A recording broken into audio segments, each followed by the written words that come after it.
তো hello guys, আসসালামু আলাইকুম। সবাই কেমন আছেন? আশা করি অনেক অনেক ভালো আছেন। সবাইকে ঈদ মোবারক জানিয়ে আমাদের বরাবর মতো ভিডিওর কাজ শুরু করতে যাচ্ছি এবং পাশে থেকে আমাদের সমস্ত ভিডিওটি দেখার অনুরোধ রইল। বরবাদ সিনেমায় চাঁদমামা গানটি নিয়ে সোশ্যাল মিডিয়ায় ব্যাপক আলোচনা সমালোচনার ঝড় বইছেন। চলুন জেনে নেই চাঁদমামা গানটি সম্পর্কে আরো বিস্তারিত।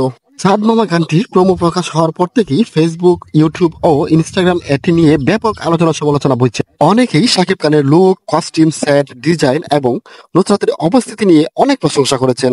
কেউ কেউ আবার বলিউড গানের সাথে তুলনা করে মন্তব্য করেছেন বলে জানা যায়। এটি 2025 সালের অন্যতম হাই ভোল্টেজের গান হতে পারে।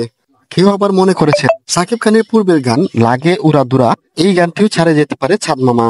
গানটি প্রকাশের 10 ঘন্টার মধ্যে ফেসবুক, ইউটিউব ও ইনস্টাগ্রাম মিলিয়ে গানটি 30 লাখের বেশি ভিউ অর্জন করেছেন বলে জানা যায়। বন্ধুরা, চ্যানেলটি সাবস্ক্রাইব করে আপনাদের মূল্যবান মন্তব্যটি কমেন্ট বক্সে জানিয়ে যাবেন।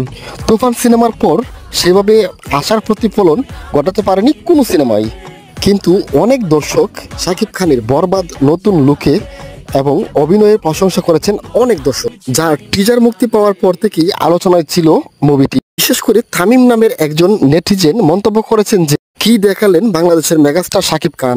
তিনি আরো বলেন, এই ধরনের সিনেমা বাংলাদেশের শাকিব খান ছাড়া আর কেউই করতে পারেনি এই পর্যন্ত।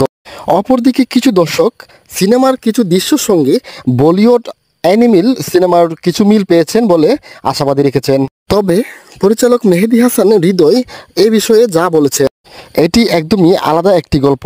এখানে আমরা আগেই বলেছি যে অ্যানিমেল সিনেমায় ভায়োলেন্সের সঙ্গে দর্শক কিছুটা মিল পাবেন। তো দর্শক, ভিডিওটি কেমন লেগেছে আপনাদের কাছে? অবশ্যই আপনাদের মূল্যবান মন্তব্যটি কমেন্ট বক্সে জানিয়ে যাবেন এবং আমাদের চ্যানেলটি সাবস্ক্রাইব করবেন। ধন্যবাদ সবাইকে।